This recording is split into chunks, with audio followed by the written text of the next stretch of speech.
গুঁড়ো দুধ দিয়ে কি কখনো ক্যারামেল আদা চা খেয়েছেন? যদি না খেয়ে থাকেন তাহলে অবশ্যই মিস করবেন। এর জন্য আমি নিয়ে নিয়েছি একটা প্যান, আর এর মধ্যে দেব 2 টুকরো আদা, আর দেব 3টি এলাচ। এই জলটা যখনই গরম হয়ে আসবে তখনই আমি হাফ কাপ জল তুলে রাখবো, কারণ ফুটন্ত জলের মধ্যে গুঁড়ো দুধ দিলেই কিন্তু জমাট বেঁধে যায়। এই জন্য আমি হাফ কাপ জল আলাদা করে তুলে রাখছি। আর এই চাটা যদি না খেয়ে থাকেন তাহলে কিন্তু ভীষণ মিস করবেন। প্রথম থেকে ভিডিওটা অবশ্যই ফলো করবেন। আর এদিকে দেখুন কত সুন্দরভাবে লেকার আসছে। এই লেকারটা যখন আসবে তখন কিন্তু চায়ের টেস্ট আরও বেড়ে যাবে। এটা কত সুন্দরভাবে লেকারটা আসছে দেখুন।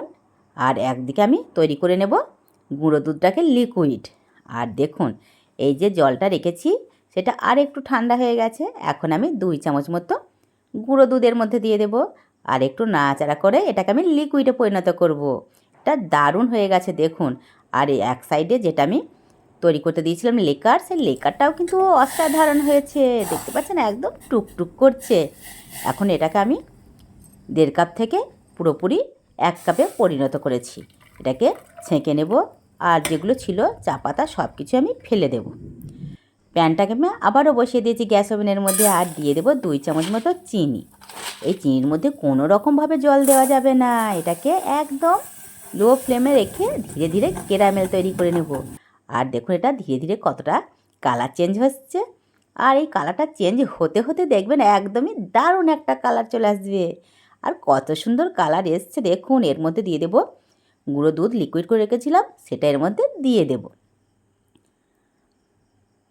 ওয়াও, দেখুন কি দারুণ হয়ে গেছে। দেখেই কিন্তু দারুণ লাগছে, তাহলে খেতে কত সুন্দর হবে বুঝতেই পারছেন। এখন এটাকে আমি হালকা করে একটু চামচের সাহায্যে নেড়ে দেব, আর ক্যারামেলটা মিশিয়ে নেব।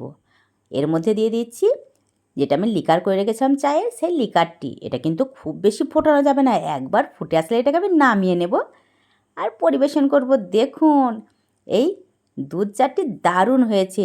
দেরি করবেন না, তাড়াতাড়ি করে চা প্রেমিকরা তৈরি করে ফেলুন এই ধরনের গুঁড়ো দুধ দিয়ে ক্যারামেল আদা চা। একবার খেলেই কিন্তু কখনো ভুলতে পারবেন না, দোকানের চা ভুলে যাবেন।